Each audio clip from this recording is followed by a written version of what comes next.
तृतीय अध्याय। भगवान के कहने पर गरुड़ जी ने उनसे निवेदन किया कि हे प्रभु, इस पूरे यम मार्ग को पार करके जीव जब यमलोक में पहुंचता है तो वहां जाकर कौन कौन सी यातनाएं भोगता है, अब आप मुझे यह बताइए। गरुड़ जी के यह प्रश्न करने पर भगवान नारायण बोले कि मैं तुम्हें आद्योपांत इसका वर्णन करता हूं।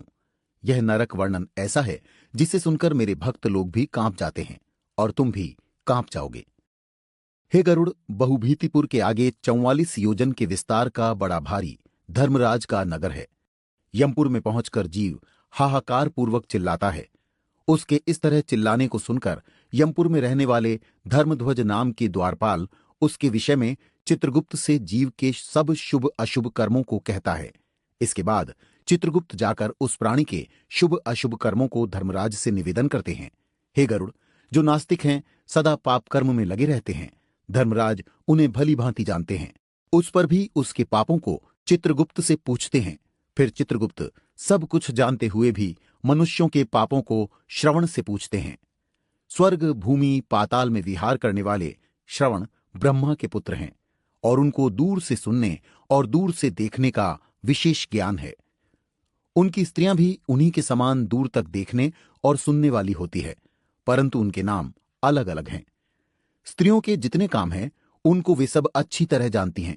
वे सब श्रवण श्रावणी मनुष्यों के छिपे हुए कर्मों, प्रकट किए कर्मों, कही हुई बातों तथा व्यवहार और किए हुए कार्यों के तत्व को जानते हैं। वे सब उसी तरह चित्रगुप्त से कह देते हैं।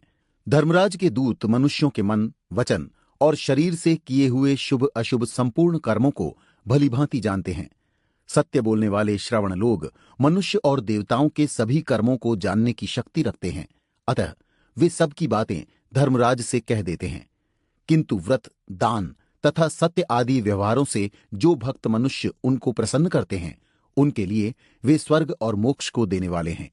वे सत्यवादी श्रवण पापियों के पाप कर्म को जानकर धर्मराज के सामने कहकर पापियों के लिए दुखदायी होते हैं। सूर्य, चंद्रमा, वायु, अग्नि, आकाश, भूमि, जल, हृदय यानी आत्मा, यम, दिन रात्रि दोनों काल की संध्या और धर्म के मनुष्यों के आचरण को जानने वाले हैं। धर्मराज, चित्रगुप्त, यमराज, श्रवण और सूर्य आदि देवता हैं। ये शरीर में रहकर सब प्रकार के पाप और पुण्य को देखते रहते हैं। इस प्रकार यमराज पापी मनुष्यों के पापों और दुर्गुणों को भली भांति जानकर उस पापी जीव को बुलाकर अपना भयंकर स्वरूप और प्रभाव दिखाते हैं। वह पापी प्राणी दंड हाथ में लिए बहुत लंबे शरीर वाले भैंसे के ऊपर बैठे हुए यमराज के भयंकर स्वरूप को देखता है। उनका प्रलयकाल के मेघ के समान गर्जन है।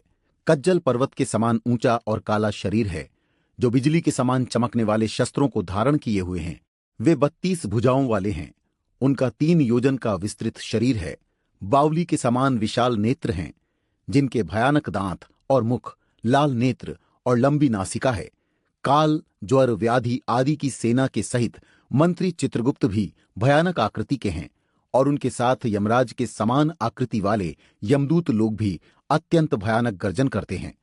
उन यमराज को देख भयभीत होकर वह पापी प्रेत हाय कह पुकारता है और दान धर्म न करने से वह पापी जीव पुनः चिल्लाता है। ऐसे चिल्लाते हुए और अपने कर्मों को सोचकर पछताते उस जीव से चित्रगुप्त जी यमराज की आज्ञा सुनाते हैं कि अरे पापियों, मूर्खों, तुम लोगों ने अभिमान से प्रमत्त होकर क्यों पाप को इकट्ठा किया है। काम, क्रोध और पापियों की संगति से उपार्जित इस दुख देने वाले पाप को तुमने क्यों किया है। वे कहते हैं कि तुम पहले बड़े हर्ष से पाप कर्म करते हो, अब वैसे ही हर्षित होकर यातना भी भोगो। अब तुम क्यों दुखी होते हो। तुम्हारे किए हुए पाप ही तुम्हारे दुख के कारण हैं। इसमें कुछ धोखा नहीं किया जाता है। मूर्ख या पंडित में प्रबल, निर्बल में दरिद्र, धनवान में यमराज समान बर्ताव और न्याय करने वाले हैं। चित्रगुप्त के वचन को सुनकर पापी जीव अपनी कमी को सोचता हुआ मौन होकर निश्चल हो जाता है। धर्मराज भी चोर की तरह निश्चल बैठे उस प्राणी को देखकर उसके लिए शुभाशुभ कर्मों के योग्य दंड की आज्ञा उसको देते हैं। उसके उपरांत वे निर्दयी दूत ताड़ना देकर कहते हैं कि हे पापी निर्दय, तुम घोर और भयंकर नरक को जाओ। यमराज की आज्ञा पाकर दुर्दंड, प्रचंड चंड आदि दूत उन सब पापियों को एक फंदे में बांधकर नरक की ओर ले जाते हैं। वहां जलती हुई अग्नि के समान महाविशाल एक वृक्ष है। उसका विस्तार 5 योजन का है। 1 योजन की उसकी ऊंचाई है उस वृक्ष की डाली में नीचे को मुख करके उस पापी प्राणी को सीकड़ से बांधकर भयंकर ताड़ना देते हैं। उस वृक्ष में बंधा हुआ जलता हुआ जीव रोता है, परंतु वहां उसकी रक्षा करने वाला कोई नहीं रहता। उस सैमल के वृक्ष में अनेक पापी लटके हुए यातना भोगते होते हैं और भूख प्यास से पीड़ित होते हुए यमदूतों द्वारा ताड़ित किए जाते हैं। सहायकहीन वे पापी दूतों से हाथ जोड़कर कहते हैं कि हे दूतों, हमारे अपराध को क्षमा करो।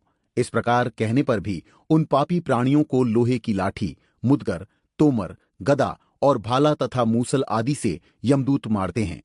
मारने से जीव मूर्छित हो जाते हैं। उनको इस प्रकार मूर्छित देखकर यमदूत लोग इस प्रकार कहते हैं, हे पापी दुराचारी, तुमने ऐसे दुष्ट कर्म क्यों किए हैं? प्यासे को जल पिलाना, भूखे को अन्न देना आदि सरल काम तूने क्यों नहीं किया है? आधा ग्रास भी तूने कभी कुत्तों और कौवों को दान के रूप में नहीं दिया है। न तो घर पर आए हुए अतिथि को सत्कार और न ही पितरों का तर्पण किया है। हे जीव, अपनी यातना खाने के लिए न तो तूने कभी यमराज तथा चित्रगुप्त का ध्यान किया और न कभी इनके मंत्रों का जाप किया।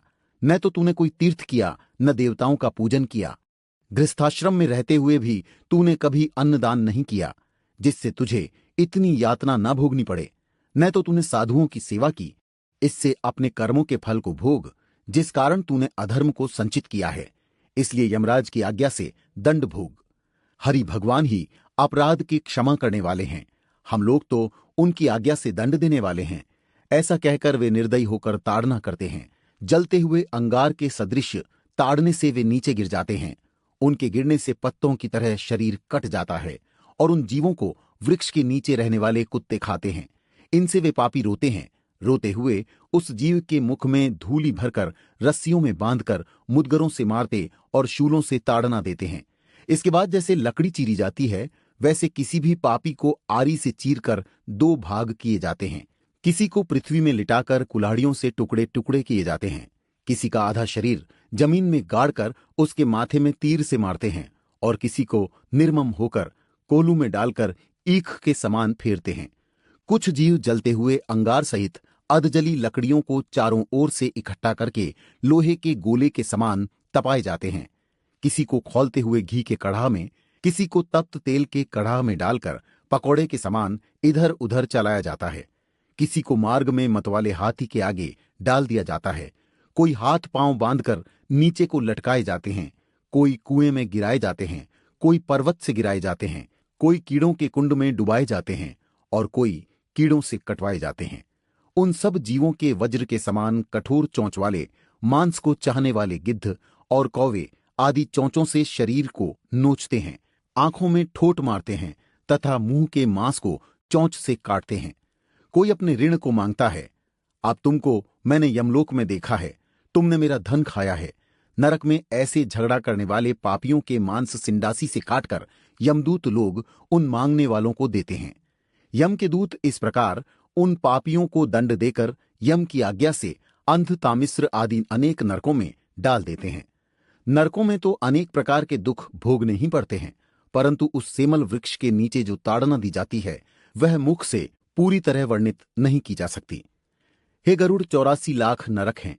उनमें से अत्यंत घोर और कष्ट देने वाले 21 मुख्य हैं।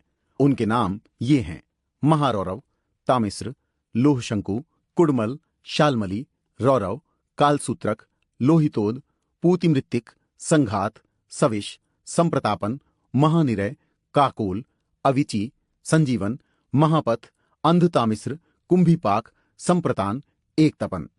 जीव को इन 21 नरकों में से अनेक प्रकार की पीड़ा भोगनी पड़ती है। ये नरक अनेक प्रकार के पापों के फल देने वाले हैं। इन सभी में यमदूत निवास करते हैं। इन नरकों में पड़े अज्ञानी, पापी, अधर्मी उन नरकों की यातना को वर्षों तक भोगते हैं। तामिस्र, महापथ, अंधतामिस्र और रौरवादिक जितने नरक हैं, उनका भोग स्त्री पुरुष के संभोग वाले पाप से भोगना पड़ता है। इस प्रकार कुटुंबियों का पालन करने वाले अलग होते हैं और कुटुंब का पालन न कर अपना पेट भरने वाले पापी इस लोक में कुटुंब और देह दोनों को छोड़कर परलोक में जाकर इस प्रकार यातना सहते हैं। इनका पाप का पूरा घड़ा भरा होता है और ये सब उसका फल भोगते हैं। सब प्रकार के दंड स्वरूप फल को भोगकर मनुष्य भोगने वाला शरीर यहीं छोड़कर द्रोह रूपी पाप का संबल लेकर अंधकार स्वरूप अंधतम नरक को जाते हैं। कुछ ऐसे हैं जो केवल अधर्म से ही कुटुंब पालने को तैयार रहते हैं। वे जीव घोर अंधकार के स्थान अंधतामिश्र नरक को जाते हैं। जिसको मनुष्य लोक में जन्म मिलता है वह पहले यातनाओं को भोग कर फिर पवित्र भूलोक में आता है। इस तरह यमलोक का यह स्वरूप अत्यंत भयानक है।